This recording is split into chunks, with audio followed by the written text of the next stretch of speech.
ભરૂચના રાજપૂત છાત્રાલય ખાતે આમ આદમી પાર્ટીના પ્રદેશ પ્રમુખ ઈશુદાન ગઢવીની ઉપસ્થિતિમાં ખેડૂત સ્વાભિમાન સંમેલન યોજાયું હતું। ભરૂચ જિલ્લામાં ખેડૂતોની સંમતિ કે યોગ્ય વળતર વિના વીજ થાંભલા ઊભા કરવા અને હાઈ ટેન્શન લાઈનો નાખવાના આક્ષેપોને લઈ સંમેલનમાં ખેડૂતોનો આક્રોશ જોવા મળ્યો હતો। મીડિયા સાથેની વાતચીતમાં ઈશુદાન ગઢવીએ રાજ્ય સરકાર અને વહીવટીતંત્ર પર આકરા પ્રહારો કર્યા હતા। જૂના કાયદાઓનો સહારો લઈ પોલીસ અને તંત્રના બળે ખેડૂતો પર દબાણ કરવામાં આવતું હોવાનો તેમણે આક્ષેપ કર્યો હતો। તેમજ સરકાર અને ઉદ્યોગપતિઓની મિલીભગતના આક્ષેપ સાથે કંપનીઓના નફા માટે ખેડૂતોની જમીનનો ઉપયોગ થતો હોવાનો દાવો કર્યો હતો। ઈશુદાન ગઢવીએ ખેડૂતોને જમીનના બજાર ભાવના 4 ગણું વળતર આપવાની માંગ કરી હતી। ઉપરાંત 25 વર્ષ સુધી વીજ લાઈન રહેવાની હોવાથી ભવિષ્યની કિંમતને ધ્યાને લઈ વળતર ચૂકવવા અથવા ખેડૂતોને માસિક ભાડું તથા કંપનીના નફામાં હિસ્સો આપવાની માંગ કરી હતી। ચેતર વસાવા અને મનસુખ વસાવા મુદ્દે પણ ગઢવીએ ભાજપ પર પ્રહાર કર્યા હતા। તેમણે ચેતર વસાવાને ષડયંત્રપૂર્વક જેલમાં ધકેલ્યાનો આક્ષેપ કર્યો હતો અને મનસુખ વસાવા માત્ર દેખાડો કરતા હોવાની ટિપ્પણી કરી હતી।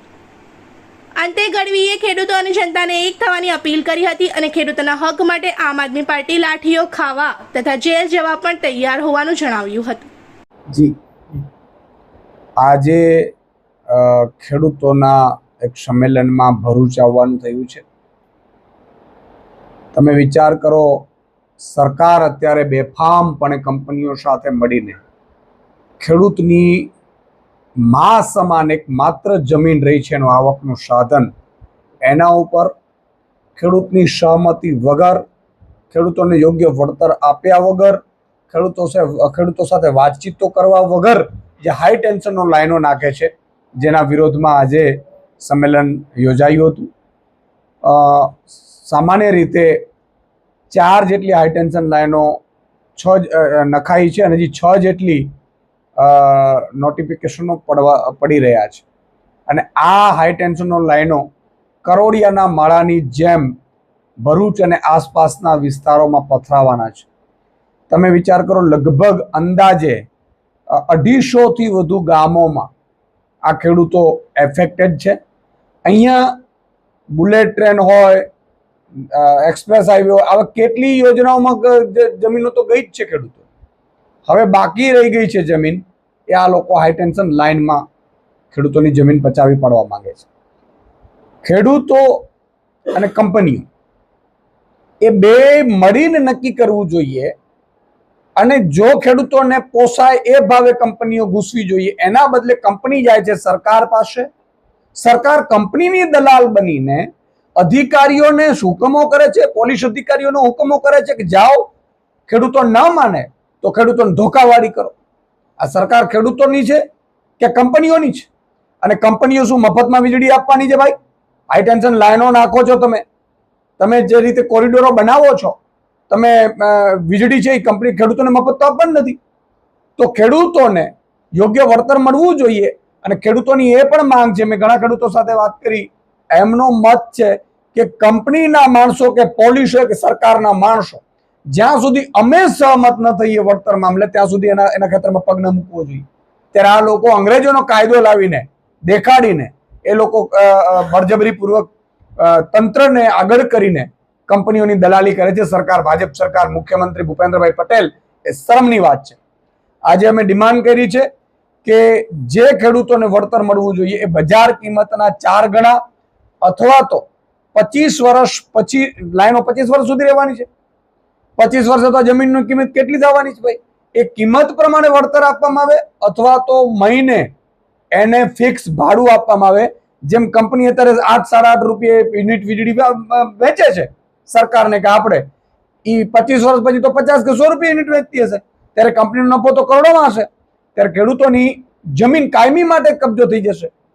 એટલે અમારી એ માંગ છે કે આગામી 25 વર્ષ પછી જે કિંમત હોય એ કિંમત પ્રમાણે ખેડૂતોને વળતર ચૂકવવામાં આવે અથવા તો એને મંથલી ભાડું આપવામાં આવે અથવા તો એને પ્રોફિટમાં નફો આપવામાં આવે। આ અમારી મેન માંગો છે। ઘણા સમયથી ખેડૂતો આંદોલન કરી રહ્યા છે પણ સરકાર સાંભળતી નથી, તો આનું પરિણામ શું આવશે? બિલકુલ, તાલુકા જિલ્લા પંચાયતની ચૂંટણીમાં ખેડૂતોના આટલા આંદોલન પછી પણ ભાજપ જીતી। ભાજપે જિલ્લા પંચાયતો બનાવી, તાલુકા પંચાયતો બનાવી, એટલે ભાજપને અહંકાર આવી ગયો કે આ ખેડૂતો નથી, આને તો જ્ઞાતિ જાતિ ધર્મના આગેવાનોના કારણે અમે તોડીને મત લાવી શકીશું. એટલે એને એ અહંકાર આવી ગયો છે. પણ હવે ખેડૂતો એક થઈ ગયા છે. જેના ખેતરમાં વીજ લાઈન આવે છે એ ખેડૂત પણ એક થઈ ગયો છે. એક ગામમાં આખું ગામ એક થવા માંડ્યું છે ને ગામમાં પોસ્ટરો લાગવા માંડ્યા છે. ન માત્ર ભરૂચ, આ લગભગ 23 જિલ્લાઓમાં હાઈ ટેન્શન લાઈન નીકળવાની છે. એ કચ્છથી માંડી જામનગર, દ્વારકા, મોરબી, સુરેન્દ્રનગર, રાજકોટ, જામદાવાદ, આ બધા વિસ્તારમાં આ લાઈનો ફેલાવવાની છે. અને આ વખતે તમામ ગુજરાતના 54 લાખ ખેડૂતોને એના પરિવારો એક થવાના છે. જેમ જેનજી એક થયું છે એવી રીતે. અને હવે એ લોકો નક્કી કરશે કે આગામી સમયમાં અમારો જ્ઞાતિનો આવશે, જાતિનો આવશે, ધર્મનો, ભાજપનો આગેવાન આવશે, અમે મત નથી આપવાના. એટલે પછી ભાજપ છે એ ખેડૂતોની વાત માનશે. આમ આદમી પાર્ટીના નેતાઓ પર દમનગીરી કરવામાં આવે છે, જેલમાં પૂરવામાં આવી રહ્યા છે. તમે શું એમની મુલાકાત લેશો? મેં મુલાકાત એકચ્યુઅલી હું લઈ ચૂક્યો છું. અને ચેતરભાઈ વસાવા જે આદિવાસી સમાજનો અવાજ બન્યું એને ભાજપે ખોટી રીતે જેલમાં નાખ્યો છે. અંબાજીથી ઉમરગામ સુધી મારો આદિવાસી સમાજનો બદલો લેશે. આદિવાસી સમાજ અંગ્રેજોની સામે ઝૂક્યો નથી. આ ભાજપની કોઈ ઓકાત નથી કે મારા આદિવાસી સમાજને ઝુકાવી દે. બીજું કે આદિવાસી સમાજ હવે જાગૃત થઈ ચૂક્યો છે. અને આદિવાસી સમાજનો હીરો ટૂંક સમયમાં કદાચ બની શકે કે આજે અથવા તો થોડા દિવસમાં જ ચેતરભાઈ વસાવા બહાર આવી જશે. અને ભાજપની તાકાત નથી કે અંબાજીથી ઉમરગામ સુધી આદિવાસી સમાજને ઝુકાવી શકે. એટલે આમ આદમી પાર્ટીના જેટલા પણ નેતાઓ છે એના ઉપર દમન ગુજારવા ભાજપે આકાશ પાતાળ એક કર્યા છે. ગુજરાતની જનતાને વિનંતી કરું છું કે તમે કમસે કમ અમારી સાથે રહો. તમે લડી નથી શકતા, તમે બોલી નથી શકતા, તમે રસ્તા ઉપર ઉતરી નથી શકતા, તમે આંદોલન કરી નથી શકતા, કંઈ વાંધો નહીં, અમે કરીશું આંદોલન, અમે લડીશું, અમે તમારી માટે બોલીશું, અમે તમારી માટે અવાજ ઉઠાવીશું, અમે તમારી માટે લાઠી ખાઈશું, અમે તમારી માટે જેલ જશું. પણ અમે જેલ જઈએ પછી ભાજપમાં એક પણ મત ન પડવો જોઈએ. એ મારા ખેડૂતો, ગરીબો, વંચિતો, શોષિતો, મધ્યમ વર્ગ, સરકારી કર્મચારીઓ અને મહિલાઓની જવાબદારી છે. એ કહેવા પણ હું અપીલ કરું છું ગુજરાતની જનતા. સાંસદ મનસુખ વસાવા પણ આદિવાસીઓ માટે લડત લડી રહ્યા છે. હમણાં પણ ગાંધીનગર એમને તેવું આવ્યું. સાંસદ મનસુખભાઈ વસાવા દેખાડો કરે છે, લડી નથી રહ્યા. જો લડી રહ્યા હોય તો છેતરભાઈની જેમ જેલમાં હોય. જેલમાં નથી. જ્યાં સુધી સાંસદ મનસુખ વસાવાજી જેલમાં ન જાય, 6-3 મહિના સુધી ચેતરભાઈ ગયા ત્યાં સુધી એ લડ્યા છે એવું ન કહી શકાય. એટલા માટે કે જે કેસમાં ચેતરભાઈ વસાવાને સ્પીડમાં સજા થઈ, એ પહેલા પણ જામીન ઉપર હતા, કેસ ચાલી ગયો. એ કેસ શું હતો કે એક આદિવાસી ખેડૂતને ખેતરમાં રાત્રે 2 વાગે વનકર્મીઓ જેલમાં ગયા, ખેતરમાં ગયા હતા. અને એ મામલે ચેતરભાઈ અવાજ ઉઠાવ્યો હતો. તો એ વિસ્તાર તો મનસુખભાઈ નહોતો. તો પહેલા તો મનસુખભાઈ અવાજ ઉઠાવવાની જરૂર હતી, ચેતરભાઈ તો પછી ઉઠાવવાની જરૂર હતી. તો મનસુખભાઈ એ સમયે કેમ ઉઠાવ્યું નહીં? એટલે અત્યારે આદિવાસીઓ ભાજપથી વિમુખ થયા છે. એટલે મુખ્યમંત્રી અને પ્રધાનમંત્રીએ મનસુખભાઈને એવું કીધું છે કે દેખાડો કરો તમે આદિવાસી સમાજના મસીહા છો એવું, નહીં તો ચેતરભાઈ વસાવા ઉમરગામથી અંબાજી સુધી બધી સીટો જીતી જશે. એટલા માટે તેના નાટક છે. પણ સાચા જો હોય તો 3 મહિના જેલમાં જાય તો ખબર પડે મનસુખભાઈ. આવનાર સમયમાં ખેડૂતોને લઈને આમ આદમી પાર્ટીની શું વ્યૂહરચના હશે અને કેવી રીતે લડત લડાશે? આમ આદમી પાર્ટી સતત લડત લડી રહી છે. આપણે જોયું હશે કે કડદા કાંડ હોય કે સૌરાષ્ટ્રમાંથી આખા ગુજરાતમાં કિસાન મહાપંચાયતો વિવિધ મુદ્દે કરી 10,000 કરોડનું પેકેજ સરકારે જાહેર કરવું પડ્યું.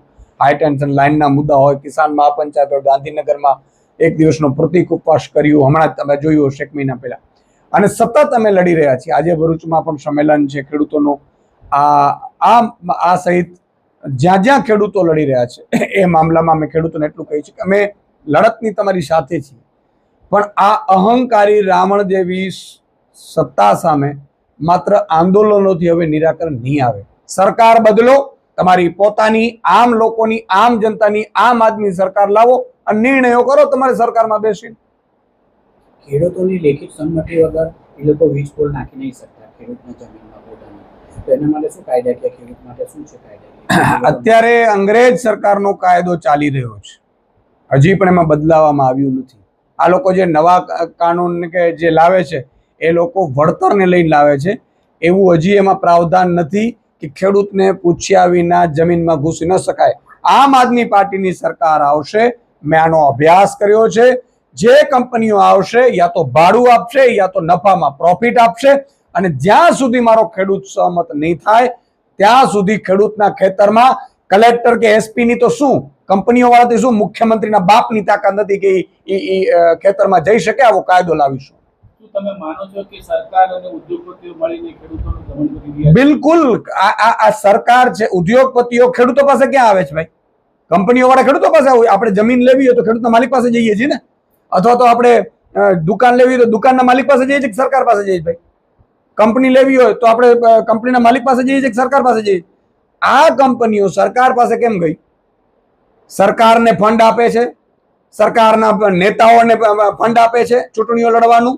આ કંપનીઓ અધિકારીઓને પાછલા દરવાજે નાણાં આપે છે, અને એટલા માટે થઈ અને સરકાર છે એ ઉદ્યોગપતિઓની દલાલી કરીને મારા ખેડૂતો ઉપર દમન ગુજારે છે. આ છેલ્લી જ તમને સરકારને કહીએ છે કે 1.5 વર્ષ છે. જો તમે વ્યવસ્થિત નહીં કરો તો આ જ ખેડૂતો, આ જ ગરીબો, વંચિતો, શોષિતો, મજૂરો, શ્રમિકો, ભાગ્યાઓ તમને ઉકેડીને ફેંકી દેશે ને પોતાની સરકાર બનાવી લેશે.